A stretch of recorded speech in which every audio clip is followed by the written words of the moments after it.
people have gathered into groups, hundreds of them, and thousands of group members, to watch this program and to discuss it after the program is finished.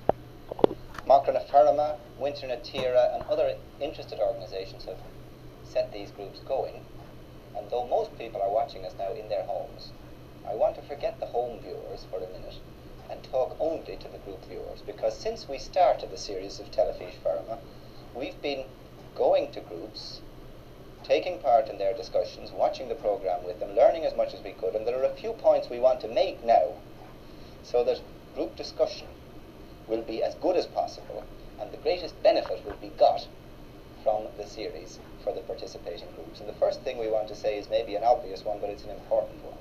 If you come into your viewing group late and walk across the knees of a few other people who are there already, you don't just miss a bit of the program yourself, but you disturb other people. And for the best possible use of the program, please arrive early, come early. Then you can think of the last program, you can look ahead at the program that's about to come, you can adjust the set, everything will be right. The second thing is this. For group viewers, we put out a good deal of printed material in one way or another to support the discussion and to be kept as a permanent record of Teilfis Feirme. Now, the first sort of printed material is what we call the class notes. The class notes appear every week in the Irish Farmers' Journal, and they appear in any country newspaper that requests them, and they come out 4 or 5 days before the program, and they set out in outline everything in it. Secondly, for group leaders, for every program posted from Teilfis Feirme, there is group leader notes indicating the major themes of the discussion, suggesting questions, and amplifying the material in the program. There is a free folder put out by one of the commercial firms in this country in which you can bind both group leader notes and the class notes and have a permanent record of the whole of them to base discussion on, but also to look back to later on. If you are taking part in group discussion and you don't base it on class notes and group leader notes, you're not serious at all. The third thing is this. In some of the groups that we've been with, they've just got a television set on loan for the first time, and we want to say a little about the adjustment of it. And there are two sorts of adjustment that we are concerned with. We have a set here. The first one of these over here is contrast. And you can turn the contrast up, or you can turn it in the opposite direction, down. Now, the way to judge the right adjustment is when you can see detail both in the white areas and also in the black areas, details in both areas. At the other end of the knobs on this particular set, there is a brightness control. You can have it very bright or very dark. And you want to judge the brightness so that you can see details in the black parts fairly well. Most of the groups that we've seen have had too much contrast, the contrast turned up too much, and the brightness also turned up too much. Adjust the set well in advance to get the best possible picture, because then you can watch it closely for the full duration without getting tired and without missing detail. However, that's enough about that. It's time we got the show on the road. Okay, Seamus.